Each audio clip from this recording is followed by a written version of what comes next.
आइए जानते हैं आज की प्रमुख अंतर्राष्ट्रीय खबरों को। उससे पहले एक नजर आज के हेडलाइंस पे।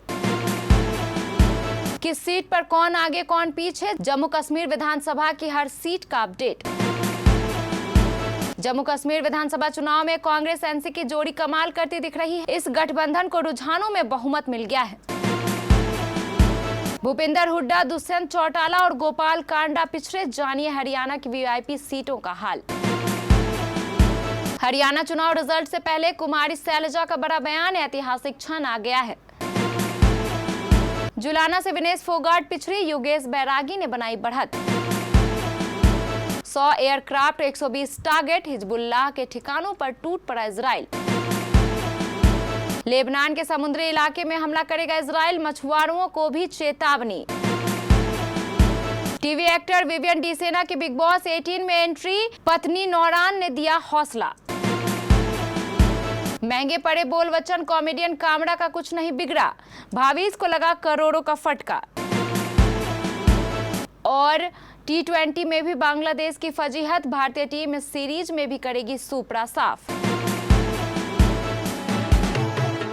जम्मू कश्मीर विधानसभा चुनाव के बाद अब सबकी निगाहें नतीजों पर टिकी हैं। आर्टिकल 370 हटने के बाद यहां पहली बार चुनाव हुए हैं, यानी लगभग 10 साल बाद यहां विधानसभा चुनाव हुए हैं। इस बार जम्मू कश्मीर में 3 चरणों में विधानसभा चुनाव हुए थे, जिनका आखिरी चरण 1 अक्टूबर को समाप्त हुआ। 90 सीटों वाली विधानसभा में बहुमत का आंकड़ा 46 का है। जम्मू कश्मीर में नेशनल कॉन्फ्रेंस और कांग्रेस के गठबंधन को भारी बढ़त मिलने की उम्मीद है। ज्यादातर सर्वे एनसी कांग्रेस गठबंधन को 40 से 50 सीटों के बीच जीत का अनुमान लगा रहे हैं, जिससे उनकी सरकार बनने की संभावनाएं काफी मजबूत दिख रही है। अब देखना यह होगा कि जम्मू कश्मीर में किस पार्टी को कितनी सीटें मिलने वाली हैं और कौन सत्ता पर काबिज होगा। जम्मू कश्मीर विधानसभा चुनाव में कांग्रेस और एनसी की जोड़ी कमाल करती दिख रही है। इस गठबंधन को रुझानों में बहुमत मिल गया है। जम्मू कश्मीर में अब्दुल्ला सरकार के आसार दिखने लगे हैं। जम्मू कश्मीर के लिए अब तक आए रुझानों में कांग्रेस एनसी गठबंधन 52 सीटों पर आगे है, जबकि भाजपा 24 सीटों पर लीड कर रही है। बहुमत के लिए 45 सीटों की जरूरत थी, जिसे कांग्रेस एनसी ने पार कर लिया है। जम्मू कश्मीर की 90 विधानसभा सीटों के लिए वोटों की गिनती जारी है। जम्मू कश्मीर में 3 चरणों में 18 सितंबर, 25 सितंबर और 1 अक्टूबर को वोटिंग हुई। वोटिंग के लिए जम्मू कश्मीर के सभी 20 मतगणना केंद्रों और जिला मुख्यालयों पर सुरक्षा के कड़े इंतजाम किए गए हैं। साल 2019 में आर्टिकल 370 को खत्म किए जाने के बाद से जम्मू कश्मीर में यह पहला विधानसभा चुनाव है। एग्जिट पोल में नेशनल कॉन्फ्रेंस और कांग्रेस गठबंधन को बढ़त मिलने का अनुमान था। हरियाणा की 90 सीटों पर वोटों की गिनती शुरू हो गई है। मुख्यमंत्री नायब सिंह सैनी, भूपेंद्र सिंह हुड्डा, विनेश फोगाट, रंजीत सिंह चौटाला, दुष्यंत चौटाला, गोपाल कांडा और सावित्री जिंदल समेत कई बड़े चेहरे चुनावी मैदान में हैं। राज्य की इन वीआईपी सीटों पर क्या हाल है, यहाँ किस पार्टी के प्रत्याशी ने बढ़त बनाई है या कौन सा बड़ा चेहरा पीछे चल रहा है। हरियाणा के मुख्यमंत्री नायब सिंह सैनी कुरुक्षेत्र की लाड और भूपेंद्र सिंह हुड्डा रोहतक की गढ़ी सांपला सीट से चुनाव लड़ रहे हैं। इनके अलावा अंबाला कैंट से अनिल विज, जुलाना सीट से विनेश फोगाट, सिरसा से गोपाल कांडा, रानिया से रंजीत चौटाला, उचाना कला से दुष्यंत चौटाला, हिसार से सावित्री जिंदल, रेवाड़ी सीट से लालू यादव के दामाद चिरंजीव राव, तोशाम सीट से श्रुति चौधरी और अनिरुद्ध चौधरी चुनावी मैदान में हैं।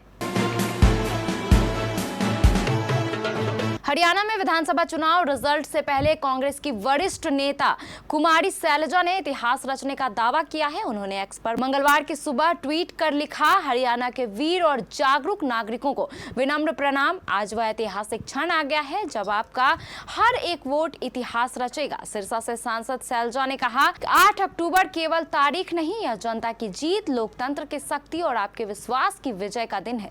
समस्त हरियाणा वासियों को अग्रिम शुभकामनाएं। हरियाणा के वीर और जागरूक नागरिकों को विनम्र प्रणाम। आज वह ऐतिहासिक क्षण आ गया है जब आपका हर एक वोट इतिहास रचेगा।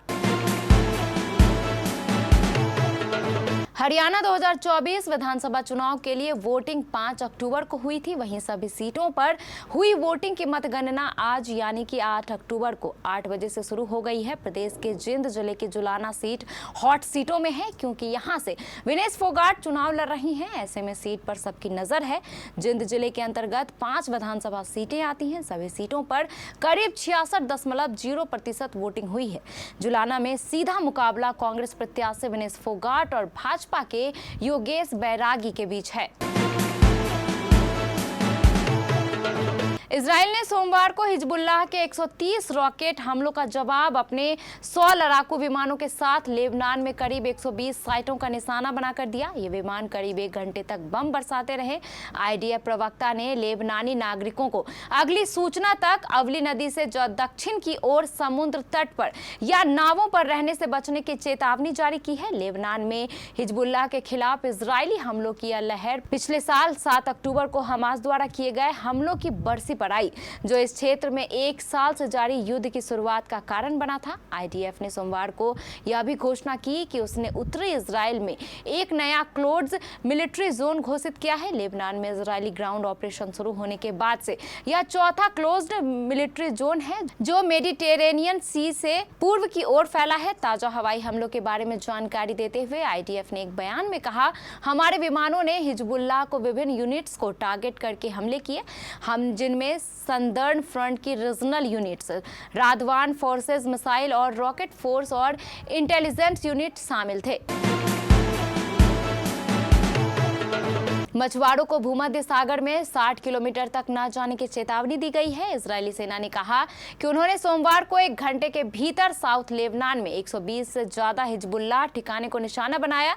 लेबनान की हेल्थ मिनिस्ट्री के मुताबिक इस हमले में कम से कम 10 फायर फाइटर्स की मौत हो गई। इसके अलावा भी कई लोग मलबे में दबे हुए हैं। इजरायली सेना का दक्षिण लेबनान में हिजबुल्लाह के ठिकाने पर ग्राउंड ऑपरेशन जारी है। इस दौरान सोमवार को 2 इजरायली सैनिकों की मौत हो गई। लेबनान में अब तक 11 इजरायली सैनिकों की जान जा चुकी है। ओला इलेक्ट्रिक मोबिलिटी के फाउंडर भावेश अग्रवाल को स्टैंड अप कॉमेडियन कुणाल कमारा से जुबानी जंग महंगी पड़ती नजर आ रही है। सोशल मीडिया पर हुई इस तीखी बहस का असर ओला इलेक्ट्रिक मोबिलिटी के शेयरों पर देखने को मिला। सोमवार को कारोबार के दौरान ओला के शेयरों में 10% तक की गिरावट आई और अंत में यह 8% की गिरावट के साथ बंद हुआ। स्टॉक मार्केट में चौतरफा बिकवाली का असर ओला इलेक्ट्रिक के शेयरों पर ज्यादा देखने को मिला। इसके एक दिन पहले रविवार को सोशल मीडिया पर ओला इलेक्ट्रिक स्कूटर की सेवा गुणवत्ता के मुद्दे पर कंपनी के मुख्य कार्यपालक अधिकारी यानी सीईओ भावेश अग्रवाल और stand up comedian Kunal Kamra के बीच तीखी बहस हुई थी। Popular TV actor Vivian Dsena big boss 18 में बतौर कंटेस्टेंट शामिल हुए हैं। इसके लिए उन्होंने अपनी पत्नी नौरान अली को क्रेडिट दिया है। विवियन ने बताया कि नौरान ने उन्हें इस रियलिटी शो में शामिल होने के लिए प्रेरित किया। बता दें, विवियन ने पहले 2013 में एक्ट्रेस वाहबीज दोराबाजी से शादी की, लेकिन बाद में उनका तलाक हो गया। 2022 में उन्होंने इजिप्ट की जर्नलिस्ट नौरान अली से शादी की। दोनों की एक बेटी भी है। बांग्लादेश क्रिकेट टीम इन दिनों भारत दौरे पर है, लेकिन यहां उसकी हमेशा की तरह ही फजीहत हो रही है। भारतीय टीम ने सबसे पहले मेहमान टीम बांग्लादेश को टेस्ट सीरीज में क्लीन स्वीप किया। इसके बाद अब T20 सीरीज में भी सुपड़ा साफ करने की ओर अग्रसर है। भारत और बांग्लादेश के बीच सबसे पहले 2 मैचों की टेस्ट सीरीज खेली गई। रोहित शर्मा की कप्तानी में भारतीय टीम ने टेस्ट सीरीज में बांग्लादेश को 2-0 से क्लीन स्वीप किया। दूसरा टेस्ट तो गजब का हुआ, जिसमें 2 दिनों में ही बांग्लादेश को 2 बार ढेर किया था। बता दें कि नजमुल हुसैन सांतो की कप्तानी में बांग्लादेशी टीम ने पाकिस्तान को 2 टेस्ट की सीरीज में क्लीन स्वीप किया था। इसके बाद बांग्लादेश टीम पूरे जोश के साथ भारत दौरे पर आई। तब उसे और दिग्गजों को भी पूरा भरोसा था कि टेस्ट सीरीज में बांग्लादेश टीम कड़ी टक्कर देगी।